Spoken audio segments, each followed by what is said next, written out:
गलती क्या है, वही अपना पाप को ढकने के लिए ये सब प्रकार करते हैं। हमने कोई गलती नहीं की। हम युवाओं के सामने सच्चाई रखी और ये निर्णय उनको पीछे लेना पड़ा। ये सरकार की हार है और अपोजिशन की जीत है। अब अपने को डैमेज कंट्रोल करने के लिए कोई आंदोलन करेंगे, खुद पाप करना, खुद गलती करना और खुद ही आंदोलन करना, तो जनता देख रही है, जनता इनको माफ नहीं करेगी। ते म्हणतात की महायुतीच्या काळात झालेल्या चुका त्या आमच्या डोक्यावर मांडतात आहे असे लावून पडले। झालेल्या चुका होत्या तर तुम्ही दुरुस्त का नाही केला? सरकार आल्याबरोबर 1.5 वर्ष काय झोपला होता? काय करत होतात? का डोळे बंद होते तुमचे? का मांजरीप्रमाणे डोळे बंद करून दूध पित होता सत्तेचा आणि तिजोरी लुटत होता तुम्ही? तुम्हाला का कळलं नाही त्यावेळेस? याचं उत्तर त्यांनी दिलं पाहिजे. Okay, thank you. ते काम केलं कसं बघताय सगळ्याच्या? असे ते 3 पक्षाच्या सरकारमध्ये एकाचा पायपोस एकाच्या पायात नाही. मी नेहमी एक म्हणत असतो की राज्य प्रगतीवर जात असताना अधोगतीकडे नेण्याचं काम आणि पाप या राज्यामध्ये हे तीनही मिळून करत आहेत. चोरांना, भ्रष्टाचारांना, लुटेऱ्यांना, डाकूंना सरकारमध्ये सामील करून घेतलेला आहे. ते कार काढण्याची गरज होती. ज्यांच्यावर तुम्ही बेछूट आरोप करून भ्रष्टाचाराच्या आरोपी पिंजऱ्यामध्ये उभं केला होता, ते शुद्ध कसे झालेत, ते इमानदार कसे झालेत, हा खरा प्रश्न तिथून तयार होतो. आणि यातूनच एकाचा पायपोस एकाच्या पायात नाही हे 10 वेळा मी सांगतो. हेच या ठिकाणी दिसत आहे. यांची भूमिकाच एक नाही. खरं तर तिघांनी मिळून काय ती भूमिका ठरवावी. आज जरांगे पाटलांचं आंदोलन इथे उभं झालेलं आहे. ते म्हणतायत की आम्हाला 50% द्या.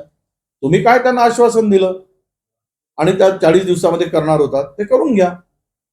आणि त्याने आता मराठा तरुण काल आत्महत्या केली त्याने.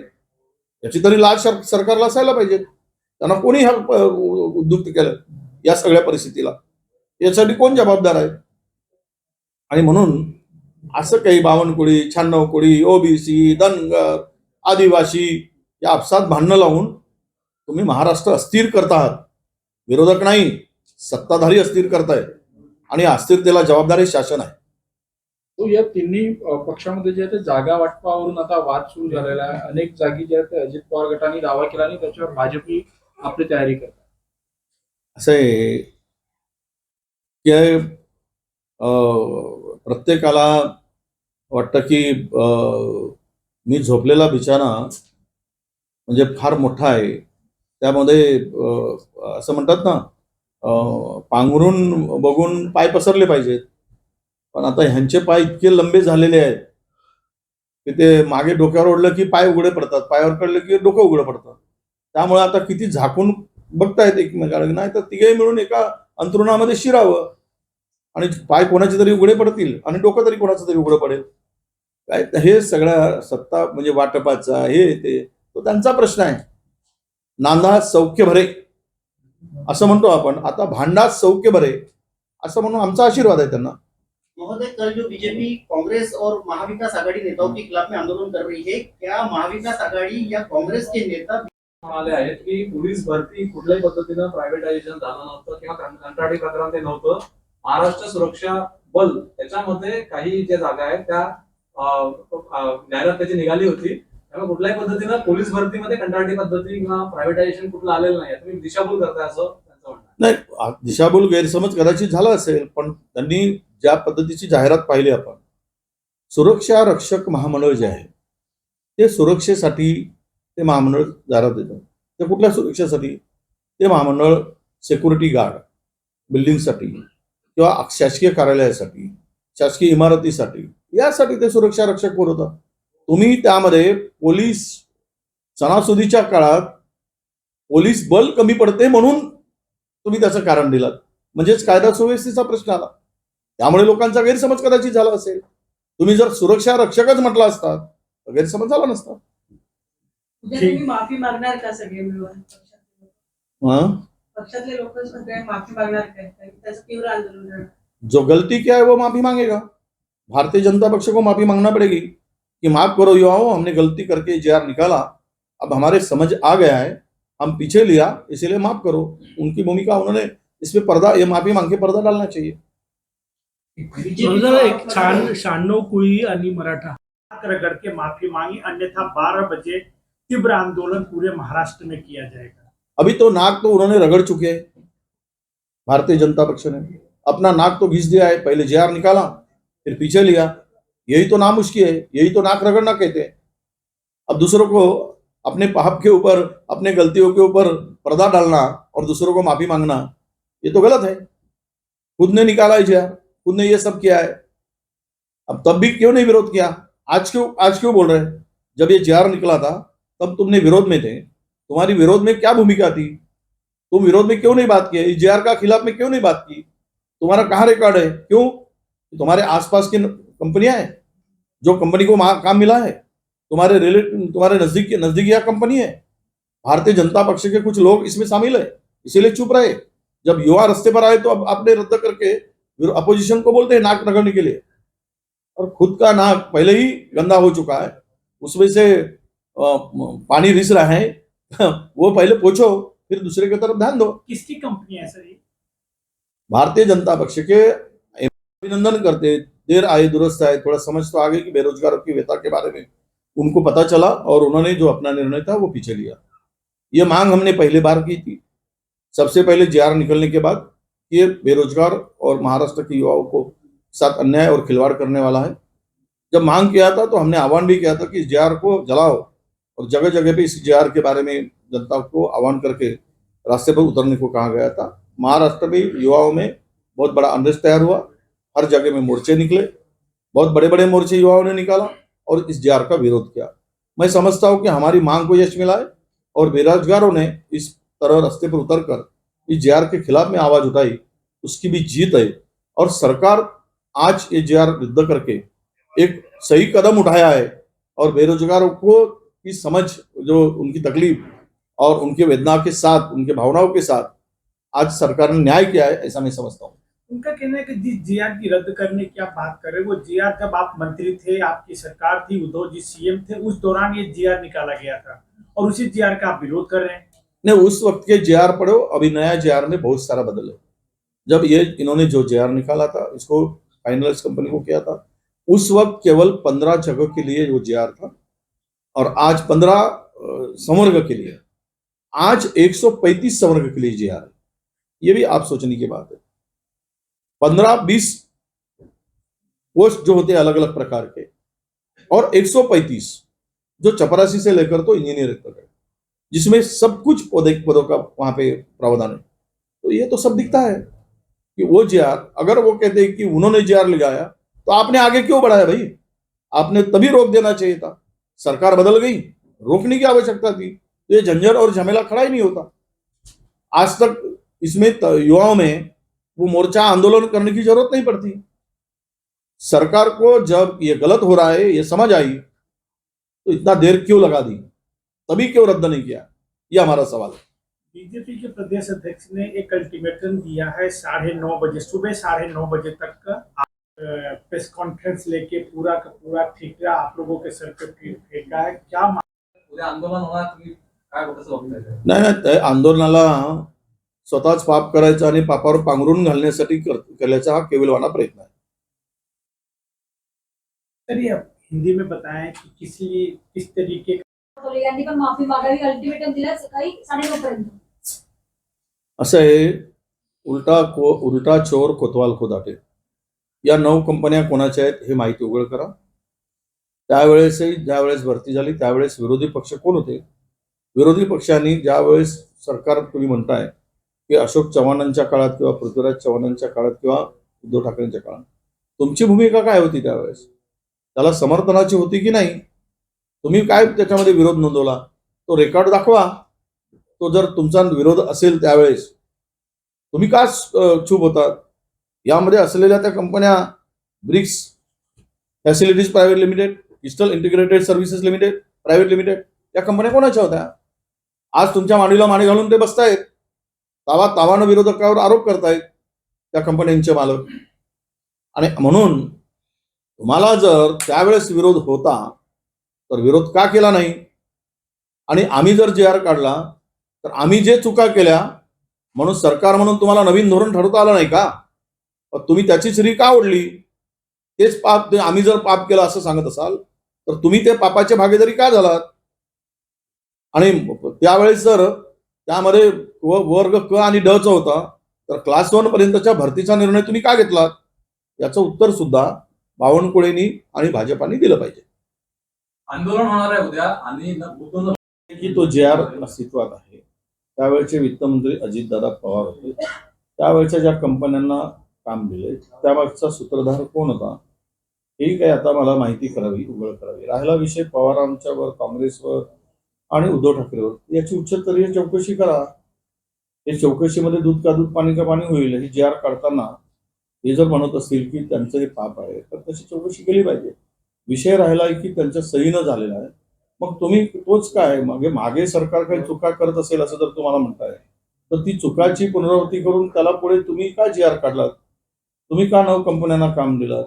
त्यावेळेस जर ते निविदा झाल्या होत्या, ते थांबलेलं होतं. जी आर काढला म्हणजे कंत्राट फायनल झालेलं नव्हतं. कंपन्यांचं सिलेक्शन इम्पॅनल झाल्या होत्या. त्यावेळेस 2011 मध्ये किंवा 13 मध्ये आणि 2014 मध्ये 3 जी आर काढले होते. त्यावेळेस सर्व्हिस टॅक्स केवळ त्यामध्ये 3% तर 10% होता.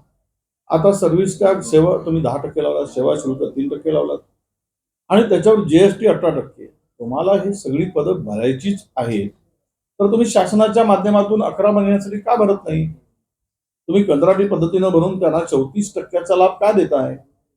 मी आता तुम्हाला उदाहरणादाखल सांगतो. 27,000 डेटा ऑपरेटरची पदं एका कंपनीला दिली गेली. ती कंपनी अत्यंत भारतीय जनता पक्षाच्या जवळच्या व्यक्तीची आहे. त्या कंपनीने किंवा पुण्याच्या जवळच्या व्यक्तीची आहे. दोघांच्या कंपन्या, 2 कंपन्या त्यामध्ये. यांना ग्रामपंचायतकडून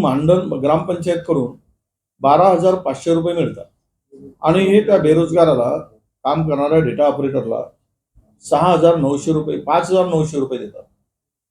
मग तुम्ही निम्मे पैसे तिथून खाताय, वरून सर्व्हिस टॅक्स याच्या रूपाने खाताय, ते पैसे गळकूळ करताय. हा पैसा होतो किती?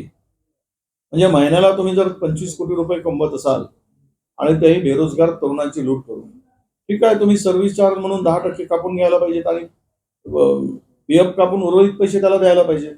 पण 5,900 रुपये फक्त त्याच्या हातात द्यायचं आणि तेही वर्ष द्यायचं नाही.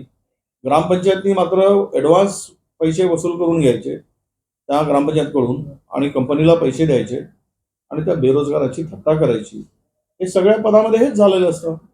उद्या इंजिनियरचा पगार 1,54,000 दाखवलेला होता या जे आर मध्ये आणि त्यांना 50,000वर 40,000वर त्या तरुणाला तिकडे नोकरी करायला लावलं असतं आणि 1,00,000 रुपयाचा पहिलेच आरटीजीएस वर सही करून विड्रॉ करून घेतले असते.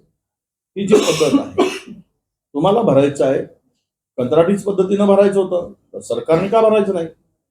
हे सरकार भरू शकलं असतं. त्यावेळेस क आणि ड या 2च पदासाठी जाहिरात होती मागच्या सरकारने केलेली. त्यामध्येही अशी पदं होती की ज्या पदांचा उल्लेख इथे करता येईल, ही पदं नक्की आपल्याला सांगता येईल की त्यामध्ये वाहन चालक होते, डेटा एंट्री ऑपरेटर होते, शिपाई होते, साधन व्यक्ती, प्रकल्प समन्वयक, अशी पदं भरली गेली. डेटा एंट्री ऑपरेटर, तांत्रिक पदं, ही काही सरसकट तहसीलदार आणि इंजिनियर पर्यंतचे पदाचा जी आर नव्हता. आता एमपीएससीची परीक्षेची तयारी करणारा, स्पर्धा परीक्षेची तरुण 5-5 वर्ष मायबापांच्याकडे रडून ते मायबाप घाम घालून त्या पोराला पाठवतात, पुण्याला पाठवतात, नागपूरला पाठवतात, मुंबईला पाठवतात. तो कसं तरी त्या परीक्षेच्या मध्ये परीक्षा पास होईल म्हणून अपेक्षेने 6-6 वर्ष आयुष्यातील वाया घालवतो. त्याला कुठे संधी नसते, तो उद्ध्वस्त होतो. आणि म्हणून आमची मागणी होती की तुम्ही हा जी आर जो भरलाय तो रद्द करा. काल परवा तुम्हाला मागच्याच महिन्यामध्ये 11,000 पदं भरायसाठी याच कंपन्यांना दिला. ज्यावेळेस खुद्द राज्याच्या उपमुख्यमंत्र्यांनी यामध्ये हा जे आर, आम्ही ते विरोधी पक्षनेता असताना त्यानंतर या जे आर मध्ये जो आताचा जे आर काढला, त्यामध्ये जवळपास 11,000 पदं, त्यामध्ये 3,000 पदं ही तुमच्या सुरक्षा महामंडळाची होती, 3,000 पदं महसूल विभागाची होती, 3,000 पदं कृषी विभागाची होती आणि 3,000 पदं आरोग्य विभागाची, म्हणजे 12,000 पदं काढून त्यांना लगेच देऊन टाकले. हे भरायसाठी परवानगी दिली होती. तुम्ही ही पदं, आता तहसीलदार सारखं पद जो महसुलाशी संबंधित असतो, इंजिनियर सारखं पद जो स्ट्रक्चरल, ज्याला स्ट्रक्चर एखादा उभं होतो किंवा बिल्डिंग उभी होते, त्याची जबाबदारी कोणावर टाकणार? उद्या ती बिल्डिंग कोलॅप्स झाली, कोणाचा जीव गेला, त्या कंत्राटी माणसाच्या भरोश्यावर तुम्ही सोडणार? म्हणून कुठली पदं भरावी, किमान भरली तर ही अशी पदं की जिथे शासनाच्या या नवीन आता ऍडव्हान्स टेक्नॉलॉजी प्रमाणे शासनाकडे अशी पदं उपलब्ध नाही. ती पदं भरायसाठी त्यावेळेस तो निर्णय घेतला होता क आणि ड चा चपराशापर्यंतचा. आणि आज चपराशापासून इंजिनियर पर्यंत तहसीलदार पदापर्यंत जो निर्णय घेतला, त्यामुळे जनतेचा उद्रेक झाला आणि ती मागणी आम्ही केली. उद्या भाजप आंदोलन करणार आहे, माफी कंत्राटी पद्धतीनं नोकर भरतीचा JR काढल्यानंतर सर्वप्रथम या बेरोजगारांच्या जीवावर उठणाऱ्या बेरोजगारांना उद्ध्वस्त करणाऱ्या JRच्या विरोधात सर्वप्रथम मी पत्रकार परिषद घेऊन सरकारला आवाहन केलं होतं की तुम्ही महाराष्ट्रातील तरुणाची फसवणूक करताय, त्यांना उद्ध्वस्त करताय. जी मुलं MPSCची UPSCची परीक्षासाठी धडपडतात, 5-7 वर्ष वाया घालवतात, विशेष करून MPSC साठी, आणि त्यांना कंत्राटी पद्धतीनं नेमून तुम्ही जो निर्णय घेतलाय तो अत्यंत या तरुणांसाठी घातक आहे. आणि मी महाराष्ट्रातील तरुणांना मोर्चे काढून आंदोलन करा आणि या JRची होळी करा असं आवाहन केलं. आज शासनाने तो JR रद्द करण्याचा निर्णय घेतला. मला वाटतं की हा JR रद्द करताना जो समजदारपणा, शुद्धपणा आणि उशिरा का होईना या JRच्या माध्यमातून तरुणांचं आयुष्य उद्ध्वस्त होताना उशिरा सरकारला कळलं आणि त्यांना समजलं, त्यामुळे हा JR रद्द करण्याचा निर्णय घेतला.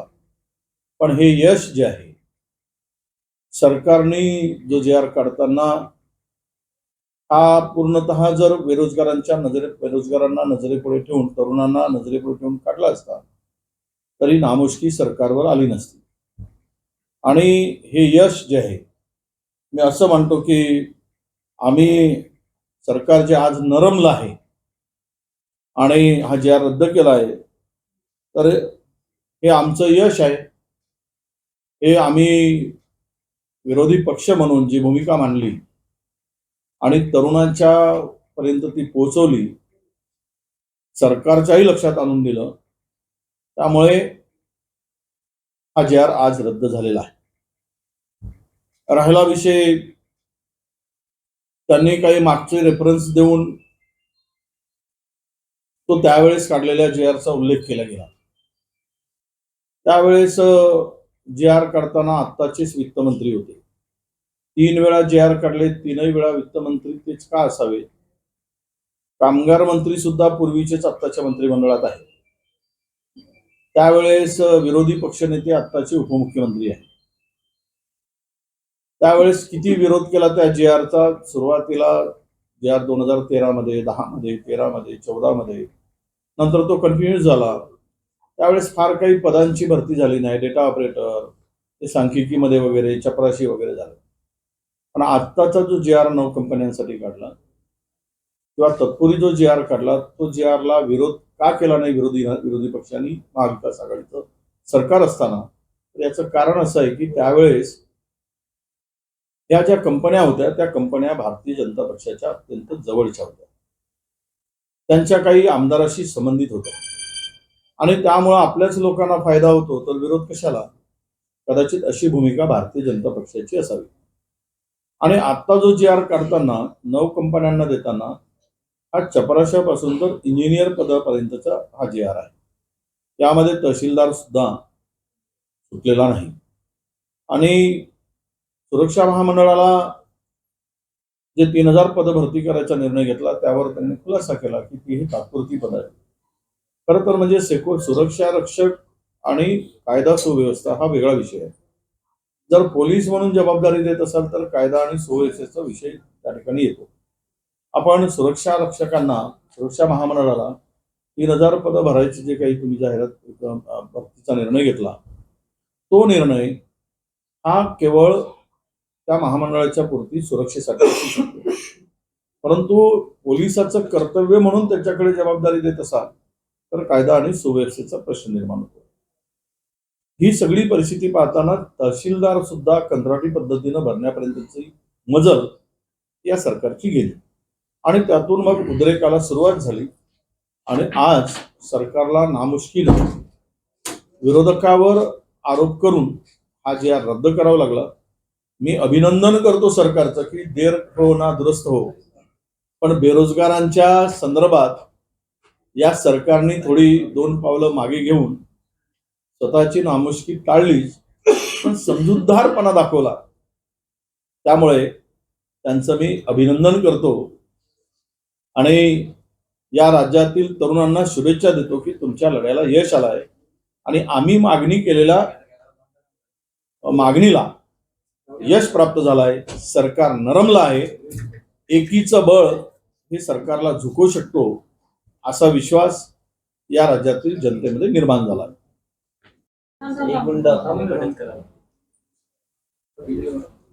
हॅलो, प्लीज सुरू झाली म्हणा. विजय वडेट्टीवार यांची.